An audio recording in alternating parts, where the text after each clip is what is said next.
সেই ক্লায়েন্টের চোখে মুখে যে পরিমাণ কান্নার ছাপ লেগে রয়েছে, আনফর্চুনেটলি আমার এটা দেখে খারাপ লাগছে।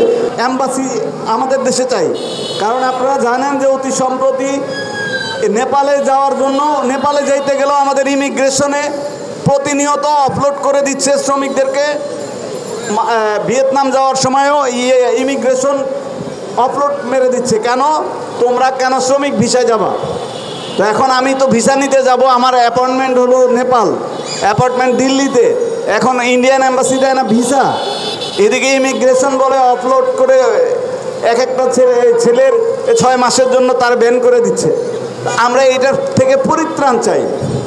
আমরা পররাষ্ট্র মন্ত্রণালয়ের পররাষ্ট্র উপদেষ্টা, পররাষ্ট্র সচিব সহ মাননীয় প্রধান উপদেষ্টা বরাবর সকলের কাছে আমাদের আকুল আবেদন যে আমরা থার্ড কোনো কান্ট্রিতে যেতে চাই না, আমরা আমাদের দেশ থেকে ইউরোপের দেশে যেতে চাই।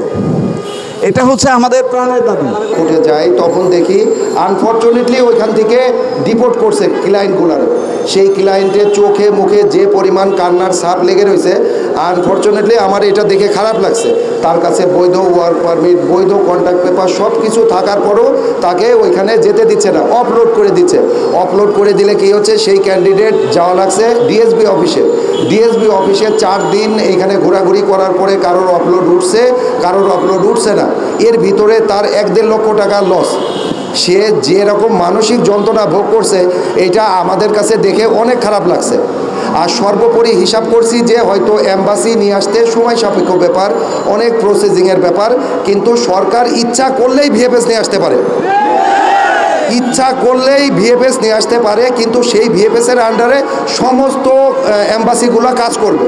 রোমানিয়া, ক্রোয়েশিয়া এবং যত এম্বাসি আছে এই ভিএফএসের আন্ডারে কাজ করবে।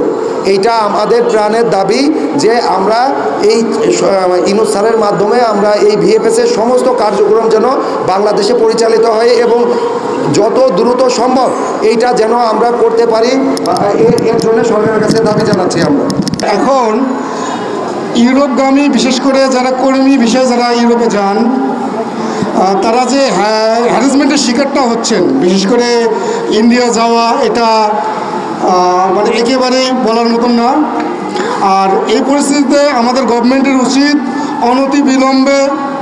অনতিবিলম্বে এই ভিসা অ্যাপ্লিকেশন সেন্টারগুলো বাংলাদেশে আনার জন্য এবং এটার জন্য যে যা লজিস্টিক সাপোর্ট, অ্যাকোমোডেশন সাপোর্ট এই বিদেশি এম্বাসিগুলোকে দেওয়া দরকার, সেটা বাংলাদেশ সরকার যাতে দেয় এবং সেটা দিয়েই যাতে তারা এই অনুরোধটা ইউরোপীয় ইউনিয়নের দেশগুলোর কাছে দেয় যে তারা অনতিবিলম্বে বাংলাদেশে এসে যাতে তাদের ভিসা অ্যাপ্লিকেশন সেন্টারগুলো যাতে সেট আপ করে।